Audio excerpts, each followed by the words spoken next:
Olá, sou a doutora Cristina Gatto, responsável técnica pela Glide Odontologia, e hoje estou reunida aqui com a equipe Glide para tirar as dúvidas de vocês a respeito de alguns mitos, algumas perguntas que chegam para a gente nos nossos pacientes, dúvidas, e hoje a gente quer esclarecer tudo para vocês. Então agora vou apresentar a nossa equipe.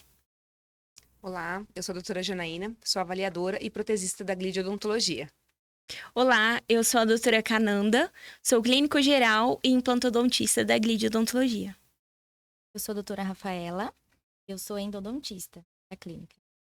Então, todo mundo apresentado agora, então agora vamos responder as dúvidas. É verdade que a cárie é transmissível? Essa pergunta eu vou chamar para mim, pessoal. A cárie é uma doença multifatorial, né? O que acontece? Como que forma a cárie? É uma desregulação da nossa boca. Várias bactérias que tem na nossa boca, que junto com os alimentos ali, com o restinho de alimentos, açúcares, e formam a cárie. Ela não é transmissível de um para o outro. Só se você tiver uma desregulação da sua microbiota da boca, que passa para os seus dentes, mas não para o seu parceiro, para os seus filhos, nada disso. Nossa, então, e todo mundo pensa que a cárie é transmissível, né? Tem gente que não quer nem dar beijo mais porque fala que vai pegar a cárie do outro. Então, isso é uma mentira, tá, gente? Aí, uma outra dúvida é, e os antibióticos, eles estragam os dentes? Não, gente, os antibióticos, eles não estragam, a maioria deles não, né? A gente tinha o uso da tetraciclina. Isso. Que gestantes, né, usavam também. E na criança, ela causa uma alteração óssea quando está em erupção dos dentes permanentes, né, causando escurecimento e manchamento dos dentes. Então, assim, em excesso, né? Quando a criança tinha muitas infecções e usava demais, aí poderia acontecer de ter esse manchamento. De ter uma né? mancha. Sim. Isso, mas então, assim, a gente não precisa deixar de tomar o antibiótico com medo de estragar os dentes, né? Isso aí, então, é um mito, não é uma verdade, né? E o carvão, né? Tão em moda aí, o pessoal fala que o carvão clareia os dentes. O que vocês têm para dizer pra gente a respeito do carvão? O carvão, ele não clareia os dentes, né? O carvão, ele é abrasivo, né? Ele causa o desgaste do esmalte do dente.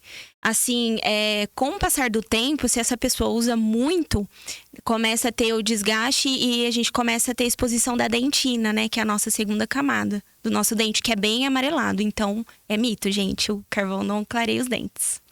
Aham. E aí na internet, gente, a gente tem muitas receitas, né, de produtos. O pessoal mistura uma coisa com a outra, e aí eu posso passar no meu dente ou não. Uma pergunta que chegou é uma receita que viram na internet de misturar bicarbonato com limão para clarear os dentes. E aí, isso funciona? Galera, isso não funciona, tá? O que acontece é o seguinte, você pega o bicarbonato, que como a doutora Cananda falou do carvão ativado, ele é abrasivo, o bicarbonato também é, tá? E aí você junta com limão, que é ácido. Você vai estar lixando o seu dente com o bicarbonato e ainda vai estar usando um produto ácido. Você vai acabar com a camada do seu esmalte, tá? Isso vai causar sensibilidade, não vai clarear seus dentes, e na verdade vai causar até problemas na sua gengiva também, porque o limão, ele é super ácido, né, doutora? Sim, com certeza. Então, gente, pense bem antes de ficar acreditando em tudo que você vê ou ouve, né, a respeito desses produtos para clarear os dentes. Outra coisa é o chiclete, né? Já perguntaram pra gente, muitas pessoas perguntam se chiclete sem açúcar é bom para os dentes. E aí, o que vocês acham? O que vocês têm para falar? Chiclete sem açúcar, sim, né? Ele estimula a saliva, estimula a produção de saliva. Então, ele é bacana, sim. O problema do chiclete sem açúcar, com açúcar, né? O açúcar é o carboidrato, formação de cárie. Esse que é o problema. Então, chiclete sem açúcar tá liberado, né? E os enxaguantes bucais, a gente tem uma dúvida aqui se o enxaguante bucal arde, se é normal arder, né? Que tipo de enxaguante que arde, que a gente pode ajudar aí o pessoal com relação a isso? Bom, gente, os enxaguantes, normalmente, os que ardem, eles contêm álcool, né, na sua fórmula. Então, assim, o ideal é utilizar um enxaguante sem álcool, para não ter esse problema. E daí é só olhar ali na Sim. embalagem, né? Geralmente os que não tem álcool tá escrito lá sem álcool. Aí então procurar os enxaguantes certeza. da preferência, né? Uma coisa que é legal a gente chamar atenção é a respeito da individualização do tratamento, né? Sempre o melhor é você consultar um profissional para saber o que é melhor para você, né? Tanto na questão da escolha dos enxaguantes, dos cremes dentais, né? Não ficar olhando as notícias na internet pensando assim, acho que isso daí vai ser bom para mim, né? Quem tem que saber se é bom para você ou não é o seu dentista, porque é a gente que tá ali olhando na sua boca e vendo a sua necessidade, né? Então, sempre é importante pensar nisso, não sair por aí comprando e passando tudo que vê, né? E lembrando também, né, que o enxaguante bucal, ele não substitui a escovação nem o uso do fio dental, né? Então, ele é só um acessório ali para deixar sua boca um pouco refrescante. Aí, se a gente for nessa linha de pensamento aí, chegou uma pergunta também perguntando sobre as escovas interdentais, né? Se elas substituem o fio dental. Bom, gente, a escova interdental, ela não substitui o fio dental, tá? Ela é um complemento após o uso do fio dental. Então, assim, a pessoa utiliza o fio dental, o que o fio dental ainda não consegue remover, a escova interdental vem e elimina esse restante, né, de acúmulo. Eu fico pensando assim, que às vezes a escova interdental é uma opção interessante para aquele povo que tem preguiça do fio dental, né? Então, assim, entre não usar nada e usar uma escova interdental, é bacana usar a escova interdental, né? Mas lógico que a limpeza completa seria usar as duas coisas, né, doutora? Mas isso. Tem aí o povo que tem preguiça de fio dental, né? E bochecho com água oxigenada para curar a afta, né? Tem uma pergunta também aqui perguntando sobre afta, né? Se quando eu tô com afta é porque eu tô com a minha imunidade baixa, tem relação entre imunidade e afta? O que vocês podem falar? Tem relação, sim. Né? A afta, ela pode estar junto ali com estresse, com ansiedade também. E aí a gente até recomenda a prática de exercícios físicos, doenças imunológicas, também influencia. Então, assim, deficiência de nutrientes, vitamina B12, zinco, ácido fólico. Então, aí para tratar, né, tem a laser terapia, que a gente já faz na clínica. Tem a aplicação tópica, né, do triancinolona também. Então, tem relação, sim, com a imunidade. Mas tem tratamento, e uma coisa legal da gente falar da afta também é que a gente recebe muitos pacientes que ficam apavorados, né? A afta tem um ciclo, né? São pelo menos 15 dias ali de desconforto. Tem, como a doutora falou, tem pomadas, tem aplicação do laser que melhora um pouquinho isso, mas a afta tem um ciclo, ela não, você tem que curtir ela um pouquinho, não sara tão rápido assim, né? Que tem muitas pessoas que chegam achando que tô com uma ferida, já pode ser um câncer. Sim. Não, né? Mas a gente volta na mesma questão, né? Quem vai poder olhar na sua boca e falar isso aqui é uma afta, não é uma lesão de câncer, é o profissional, né? Doutora, falando um pouquinho sobre a água oxigenada que eles perguntaram, geralmente eles usam a de 10 volumes. E ela serve como um antisséptico, né? Mas ela não vai tratar a afta. Ela só vai higienizar a sua boca ali naquela lesão, mas não vai resolver o tratamento. Como você falou, 15 dias, curtindo um pouquinho ali a afta. Tem mais coisa aqui, gente. O pessoal tá cheio de dúvida. Vamos mudar um pouquinho o tema, né? Vamos passar para os implantes, que daí são muitas dúvidas com relação aos implantes. O implante substitui um dente natural? Isso é mito ou é verdade? Bom, gente, o implante, ele substitui a raiz do dente natural, né? Ele é inserido no osso. O que substitui o dente natural é a prótese, tá? Então, assim, caso de implante é quando a gente vê que um dente realmente não tem mais jeito, não tem tratamento, aí é indicado a extração e o implante. Ou para repor algum dente que você já perdeu também, né? A gente pode estar indicando o implante, mas nada substitui o nosso dente natural. Nada é melhor. Não é igual. Né? Assim, por melhor que seja a prótese, por melhor que seja o implante, nada é melhor que o nosso dente. Então, assim, isso aí é um mito, né? Porque as pessoas às vezes pensam assim, eu vou extrair todos os meus dentes, a gente chega, muita gente falando Nossa, isso, né? com frequência. Extrair todos os meus dentes, vou colocar um protocolo, porque daí eu não preciso mais me preocupar que acabaram os meus problemas. E E a gente pessoas descobre- novas, né? Pessoas novas falando isso. E a gente descobre, assim, na prática, a gente tá vivendo isso bastante aqui na glidiodontologia, que muitas pessoas acabaram sofrendo essa mutilação sem necessidade, né, de extrair todos os dentes e colocando protocolo, e estão tendo dificuldades de adaptação, né? Então, assim, tem casos que são pontuais e indicativos, claro, mas não é a todo mundo. Não quero ter cárie, vou extrair todos os meus dentes e colocar uma protocolo, que é o implante, ou usar uma dentadura. Gente, pelo amor de Deus, não, tá? Nada É porque como ter nossos dentes. nada substitui o nosso dente, nada. E isso aí é ponto. Assim, acho que todas nós concordamos com isso, né? Com certeza. Então, assim, não dá para não ter trabalho. Eu acho que dente é a mesma coisa que. Mesma coisa não, mas assim, a gente precisa cuidar dos dentes como a gente cuida das unhas, como a gente cuida do nosso cabelo. Às vezes a gente vai no salão toda semana fazer a unha, mas no dentista a gente vai uma vez por ano. Então, assim, qual é a lógica, né? Então, assim, se as minhas mãos, se o meu cabelo precisa de cuidado, os meus dentes também precisam. Faz parte do nosso organismo, né? E assim, essa parte do cuidado é o que faz a diferença na nossa vida em todos os sentidos, né? Cuidado com alimentação, cuidado com exercício físico, sedentarismo, né? Tudo isso impacta, né? E não é porque você colocou um implante dentário que isso não precisa mais de tratamento, né? Você vai sempre estar fazendo as manutenções preventivas, limpeza, tudo normalmente. E aí, a gente acaba não cuidando e depois vem aquele outro mito, né? Que é, o implante tem rejeição? Não existe rejeição de implante, tá? Ou assim, muitas pessoas às vezes comentam, tem um conhecido que fez um implante, perdeu o implante e teve rejeição. Gente, não existe isso, tá? Rejeição de implante, isso é mito. O que pode haver é intercorrência, dependendo, né? Cada caso é um caso, mas rejeição de implante não existe. Porque às vezes o Com implante certeza. se perde, né? Mas tem várias coisas que podem levar à perda do implante. Por exemplo, uma doença sistêmica, né? Um paciente diabético descompensado foi lá, fez um implante e perde o implante.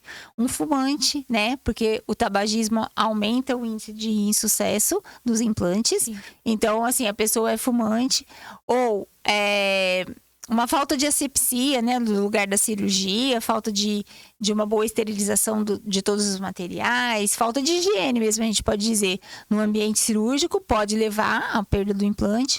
O que mais que pode ser? Falta de cuidado no pós-operatório. Isso, né? falta de cuidado no pós-operatório, não maneira tomar as medicações que foram recomendadas, Com né? certeza. Então, assim, várias coisas podem levar à perda de um implante, mas não uma rejeição, assim, não é o seu organismo que reconhece o implante como um corpo estranho e expulsa. Isso seria uma rejeição, né?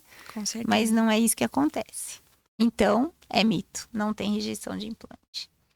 Vamos ver lá, mais perguntas. Ixi.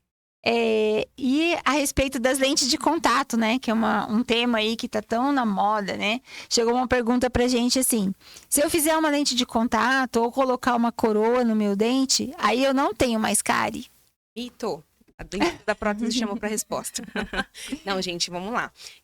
Como o implante, as próteses, lentes de contato, facetas, tudo precisa de manutenção. Você precisa higienizar, passar o fio dental, escova interdental, pasta de dente, higienizar mesmo.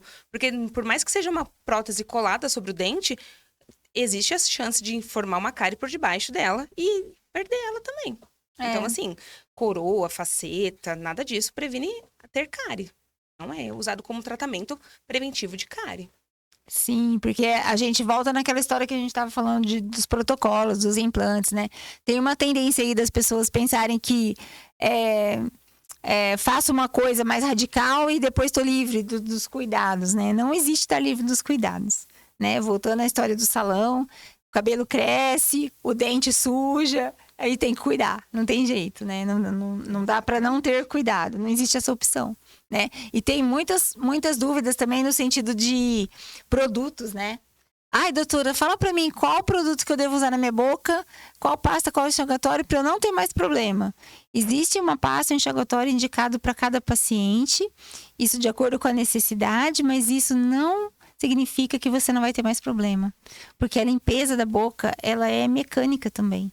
Então, assim, a pasta e o sabonete são A pasta e os enxaguatórios, eles são coadjuvantes na limpeza, mas eles não são os únicos, né? Porque tem que remover a placa bacteriana. E aí precisa de uma coisa... É a mesma coisa de você pegar um copo sujo, e aí você pega só o detergente e passa nele com a mão, assim. Ele fica bem limpo?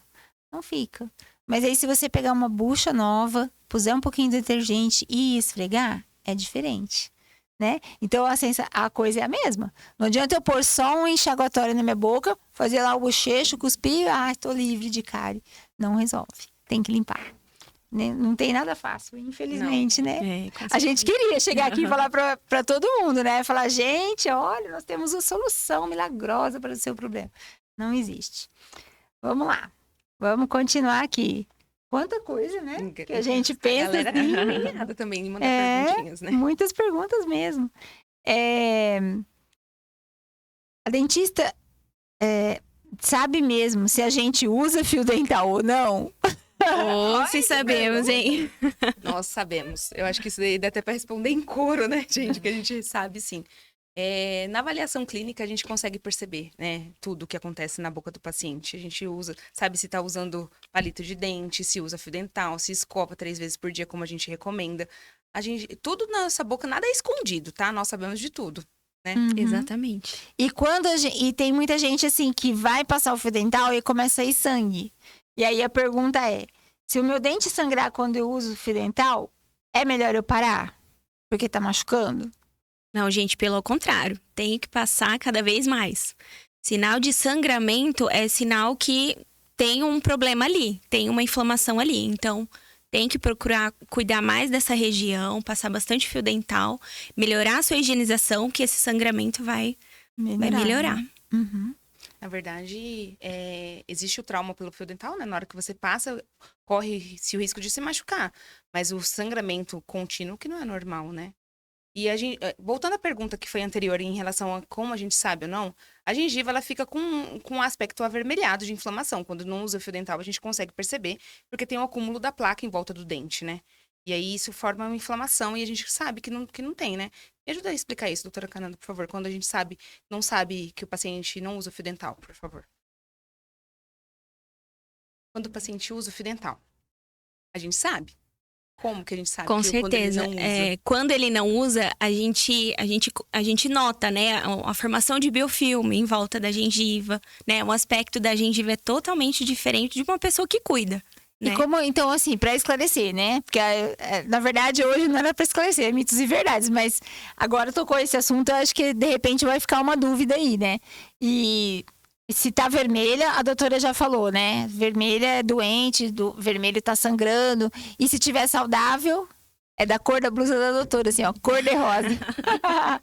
Se a gengiva tiver rosa... rosa bem claro. É bem sinal claro. Que o paciente utiliza bem o fio dental, a higienização dele é bem bacana. Então, bem rosa, sem sangramento. A gente fala até que é um aspecto de casca de laranja, porque ela fica toda enrugadinha, assim. Isso é sinal de saúde, né? Com certeza. Sinal de saúde. A gente adora ver essas gengivinhas ali. De vez em quando aparece, né? E tratamento de canal dói, doutora? Gente, é mito. Tratamento de canal não dói. Hoje a odontologia mudou muito, né? Uhum. A gente tem anestésicos locais para isso, até o tópico, né, que a gente passa antes de anestesiar. Então não dói, né? Então eu acho que essa história de pensar se o canal dói tem a ver com o medo mesmo, né? E assim, o tratamento de canal é como qualquer outro procedimento, né? Lógico que você vai mexer ali dentro do dente, vai doer. Se você for tirar uma cárie, também vai doer. Qualquer coisa que você mexa vai doer, né? Mas o que tem hoje de muito legal são as anestesias, né? Que é o que a Rafaela tá falando. Que são substâncias que bloqueiam a dor. Então, assim, nada vai doer. Então, um tratamento de canal é tão tranquilo quanto fazer uma restauração. Porque na restauração você vai anestesiar e no canal também. Então, canal Eu não acredito que essa dúvida surgiu, assim, antigamente, né? Por conta Era dessas totalmente agulhinhas, né? Eles acham que aquilo lá eram diferente, isso. os instrumentos que a gente usa, eles acham que é agulha, né? Por isso que eles têm esse medo. Então, mas assim, é um mito, né? É um mito. Mas eu já senti dor de dente, por isso que eu tive que fazer canal. São coisas diferentes. Não é o procedimento de fazer o canal que dói, mas o seu dente está doendo e ele vai precisar de um tratamento de canal. Porque talvez ele já foi comprometido ali, né? Então, são coisas diferentes, né? Mas tratamento de canal é um vilão mesmo, todo mundo tem medo e... Enfim, a gente tem que se virar, né, Rafa, pra tirar esse medo, né? Aí. Acalmar. Acalmar. E deixa eu ver o que mais que a gente tem aqui. Já falamos dos enxaguantes, das aftas, das escovas interdentais, dos implantes. A questão da higiene, né, que a doutora esclareceu também, a necessidade, né, de a gente fazer uma boa higiene. E aí, uma última pergunta que tem aqui é recomendado que as escovas usadas, né, para limpeza dos dentes sejam as macias. Aí, essa pessoa que mandou a pergunta falou assim, mas eu sinto que não limpa os meus dentes, está certo? Olha, eu vou dar um exemplo, assim, para quem é dona de casa, isso é muito, eu uso bastante. Quando você tá com a casa empoeirada, tirou aquele vendaval, areia, areia, areia, é mais fácil você varrer a casa com uma escova de piaçava dura ou com uma escova de pelo bem macia? O que limpa melhor? A escova macia. Porque a escova grossa, ela arranha, mas ela não tira toda a sujeira de cima do dente. A gente tem essa sensação, mas é uma falsa sensação. A escova macia é sempre recomendado. Uma por não traumatizar a gengiva, não abrasionar tanto o dente, não lixar tanto o dente, e outra porque ela limpa melhor de fato. E a gente usa menos força, tá? Não precisa de força, é técnica. Né? Isso, gente. O que limpa melhor os dentes não é a força com a escova macia. Eu tenho que esforçar para poder limpar. E sim os movimentos, né? Uhum. E eu sempre falo assim também para os pacientes que a escova tem que estar nova, né? Sim. É igual você usar uma bucha para lavar louça, uma bucha velha que já não tem mais nada ali, não tem nem fio direito. E aí você quer limpar e deixar limpo. Não limpa. Né? Então, assim, sempre tá cuidando, né? De ter uma escova de dente nova. Tem um povo que chega com as escovas assim, parece tudo aberta, descabelada, né? E aí quer limpar. Não dá. Sempre fazer a troca após uma inflamação de garganta, um quadro viral de gripe, alguma coisa assim. Porque isso fica lá na escova isso aí de também dente. Isso aí não é uma pergunta que veio aqui, mas eu acho que é um assunto interessante da gente falar, né? Porque, assim, a escova também fica contaminada, né, doutora? Sim. E assim, a gente até já falou sobre isso uma vez, mas acho que vale a pena, né? A gente tem que higienizar as nossas escovas também, né? Do mesmo jeito que a gente tem que higienizar nossas próteses, né? Dentárias, quem usa dentadura e tal, precisa limpar. Porque fica fora da boca, você fica muito tempo com ela, e daí acaba juntando bactéria ali na prótese, né? Depois você põe ela de novo. O aparelho ortodôntico, as placas de mordida. Gente, tudo que vai na boca da gente tem que estar limpo, né? Eu acho que é isso. E a escova de dente é uma dessas coisas que vai na boca da gente, tem que estar limpo. Então, assim, porque às vezes a pessoa acaba, deixa a escova ali em cima da pia, até com o resto de alimento e tal. Aquilo ali vai crescer bactéria, né? Sim. E aí você tá levando isso pra sua boca. Então, assim, a higiene é importante em qualquer sentido aí, né? Na boca também. Alguma coisa mais que vocês lembrem aí? Alguma dúvida comum dos pacientes que a gente pode estar esclarecendo? Doutora, em relação voltando ao hábito da escovação, não molhar a pasta de dente nem molhar a escova antes. Porque assim, a gente começa a formar muita espuma na hora que a gente tá escovando os dentes, a gente não consegue visualizar como que a gente tá fazendo a nossa escovação. E a espuma, nem sempre porque tá fazendo espuma, significa que tá limpo, né? Porque daí fica com uma falsa sensação de limpeza, Exatamente. né? Então, assim, escova de dente, nem a pasta de dente a gente molha no ato da escovação. A gente pega o creme dental, coloca uma quantidade porque, na verdade, a saliva já vai molhar, né? Exatamente. A boca tem saliva, e né? a quantidade é de um grão de feijãozinho, assim, não é nem... Grão de ervilha, né? Ervilha, né? O feijão ainda é grande, né? É bem pouco também, né? Porque geralmente a pessoa pega a escova e enche, assim, né? E ainda molha e faz aquela espumeira e fala, pronto, tá limpo, Tá né? limpa. Na verdade, E não é por aí, né? A sensação de dente limpo é quando você passa a língua, né? Escorrega ali dente, você não sente nada arranhando, nem nada, né? Aí a sensação de dente Superfície lisa, né? Superfície lisa e polida, é um vidro, Com né? certeza. Como se fosse um vidro. E assim, o que a gente faz muita questão lá na clínica é cuidar dessa prevenção, né? Então, assim, a manutenção preventiva, o cuidado com a boca, a orientação, é isso que faz a diferença, é isso que faz o seu tratamento durar, é isso que não te dá a cárie que você tem tanto medo, né? Nem tem que passar pelo canal, nem tem que fazer o implante. Então, assim, cuidar da manutenção significa devolver saúde para você. E a gente percebe, assim, que hoje em dia as pessoas estão super focadas, né? De ir na academia, de arrumar um nutricionista, mas esquece que a boca tá dentro desse ser, né? Que somos nós, né? E tão importante quanto fazer exercício físico, tão importante como cuidar da alimentação são os seus dentes. Aliás, se os seus dentes não estiverem legais, não dá nem para comer, né? E o que é gostoso é comer também, né? É um dos prazeres da vida da gente, né? É poder comer. E aí, uma pergunta que teve lá no começo, né? Como é que você sabe que sua boca tá suja? Então, assim, se o seu dente tá cheio de buraco, se o seu dente tem espaços entre os dentes e fica juntando um monte de carne, significa que não tá legal, né? E aí você não consegue se alimentar direito também. As próteses muito velhas, né? Aquela dentadura que a pessoa tira, tá retinho. Sim. Essa semana veio uma paciente lá na clínica, ela falou assim: quando eu fiz a minha dentadura, minha prótese, eu conseguia comer. Eu passava o dedo, às vezes até me machucava, assim, porque era cheio de morrinho, né? Agora eu passo o dedo, tá lisinho, e eu não consigo mais comer. Então, assim, aquelas pontinhas dos dentes, tanto dos dentes naturais nossos como das próteses, elas têm a função de ajudar na trituração, no corte dos alimentos. Então, assim, se você olha na sua boca, ou se você percebe que tá tudo lisinho, tá errado, tem que buscar ajuda, né? Isso daí é uma verdade, não é um mito. Então, gente, acho que era isso, né? Nosso bate-papo. Espero que a gente tenha conseguido tirar algumas dúvidas de vocês. A gente aqui na Glide tá sempre à disposição, né, de tirar dúvida, de cuidar, né, especialmente de cada pessoa. Cada um de nós é único, né? Nós não somos em série, né? Então, assim, tem as doenças comuns, as coisas comuns, a maioria da população, mas cada caso é diferente. E a gente vai ter o maior prazer de cuidar do seu caso, né? De cuidar de você. Então, a gente vai se despedindo por aqui, né? Obrigado pela presença de vocês, né? A gente formou uma equipe muito especial, né? A gente agradece pelo cuidado e o carinho de cada uma com os pacientes. E a gente acredita numa odontologia diferente, numa odontologia que tem um olhar pessoal para cada um, né? E a gente batalha por isso, e por isso a gente quis chegar aqui hoje e responder as suas dúvidas e falar para você que você tenha certeza que se você nos der a oportunidade, se você for lá para a clínica, a gente vai ter o prazer de cuidar de você e vai mudar a sua história. É isso.